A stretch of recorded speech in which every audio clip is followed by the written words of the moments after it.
యేసుక్రీస్తు నామంలో మీకు మీ కుటుంబానికి క్షేమం కలుగును గాక.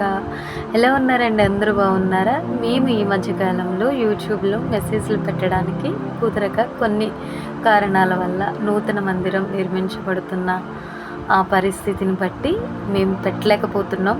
కానీ ఈ షార్ట్ మెసేజ్లు మీరు వింటున్నప్పుడు అనేక మందికి షేర్ చేయండి. ఎందుకంటే ఒక వ్యక్తికి ఈ వాక్యం పంపించడం వల్ల ఆ ఆత్మకు వెలిగించిన వారు అవుతారు, పడిపోయిన వారిని లేవనెత్తిన వారు అవుతారు, అలాగే వెనుదిరిగిపోయిన వారిని తిరిగి క్రీస్తు వైపు మరలించేవారు అవుతారు. ఈ విధంగా మీ సహాయాన్ని మాకు అందించండి. యేసు నామంలో మీ అందరికీ వందనాలండి. ఏ వాక్యం ద్వారా దేవుడు మనతో ఏం మాట్లాడుతున్నారో చూద్దాం. ఏ గుంపులో నువ్వు ఉన్నావు? పిలువబడిన వారు అనేకులు, ఏర్పరచబడిన వారు కొందరే అని చెప్పాను. యేసు వారి ఎదుటికి వచ్చినప్పుడు అనేక దయ్యాలు ఆయనను గుర్తుపెట్టాయి. దావీదు కుమారుడు, మాతో నీకు ఏంటి పని అని అరిచాయి. గుడ్డివాడైనప్పటికీ బద్దలమయ్యి యేసయ్య గురించి వినైన దావీదు కుమారుడు అని విశ్వసించి దావీదు కుమారుడు నన్ను కరుణించి అని అరిచారండి. అన్యురాలైనప్పటికీ కానానుస్త్రీ అయిన దావీదు కుమారుడని ఎరిగి విశ్వసించి తన కుమార్తెను రక్షించమని వేడుకున్నదండి.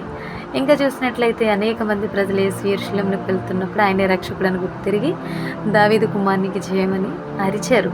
కానీ ధర్మశాస్త్రం పాటిస్తున్న అనేకులు, బోధిస్తున్న ధర్మశాస్త్రోపదేశకులు, శాస్త్రులు, పరిశీలు, యాజకులు మాత్రం గుర్తించలేకపోయారు.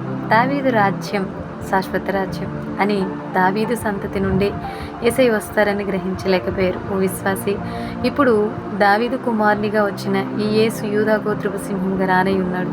మరి నేడు నీవైనా ఆయనను గుర్తించగలిగే స్థితిలో ఉన్నావా? క్రీస్తు రాకడ ఏ సమయమో ఏ క్షణమో తెలియదు.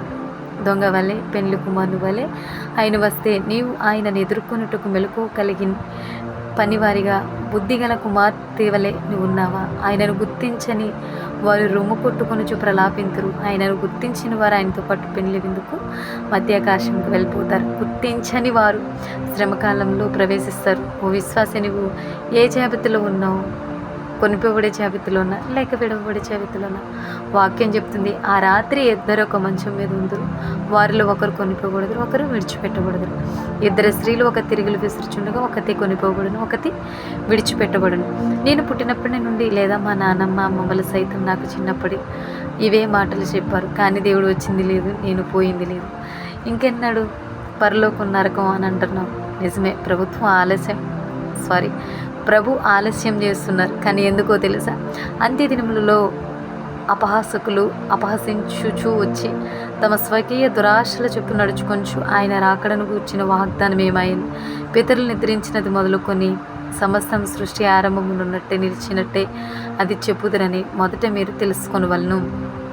అవును, కొందరు ఆలస్యమని ఎంచుకున్నట్లు ప్రభు తన వాగ్దానమును గూర్చి ఆలస్యం చేయువాడు కాడు. కానీ ఎవడును నశింపవల్లని ఇచ్చేంపక అందరూ మారుమనసు పొందవల్లని కూర్చు మీ ఏడల దీర్ఘశాంతం గలవాడై ఉన్నాడు యేసయ్య.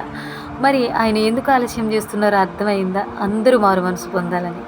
అందులో నీవు, నీ ఇంటి వారిని, బంధువుల్ని, స్నేహితుల్ని, ఇరుగు పొరుగు వారు, నీ దేశ ప్రజలు సైతం ఉన్నారు. కాబట్టి మరి ప్రభు దొంగ వల్లే వస్తే ఆయనను గుర్తించగలిగే స్థితిలో ఆయనతో పాటు కొనిపోబడే గుంపులో నీవు, నేను, మన వారందరూ ఉన్నారా? ఒకసారి ఆలోచించండి. ప్రభు మొదటి రాకడలో ఆయనను గుర్తించకపోయినా ఆయన పునరుద్ధానమందు గుర్తించే ఆయన రక్షకుడని విశ్వసించి అంగీకరించిన ప్రతి ఒక్కరూ కూడానండి రక్షించబడతారండి. కానీ ఆయన రెండవ రాకడలో ఆయనను గుర్తించని వారు మాత్రం తప్పక విడిచిపెట్టబడతారు. కాబట్టి నీవు ఏ గుంపులో ఉన్నావో ఒక్కసారి నిన్ను నువ్వు పరీక్షించుకోవా, సరిచేసుకోవా? దయచేసి వాక్యం మీతో మాట్లాడండి. అయితే లైక్ చేయండి, షేర్ చేయండి, సబ్స్క్రైబ్ చేయండి. God bless you all. దేవుడు మిమ్మల్ని, మీ కుటుంబాన్ని దీవించుగాక.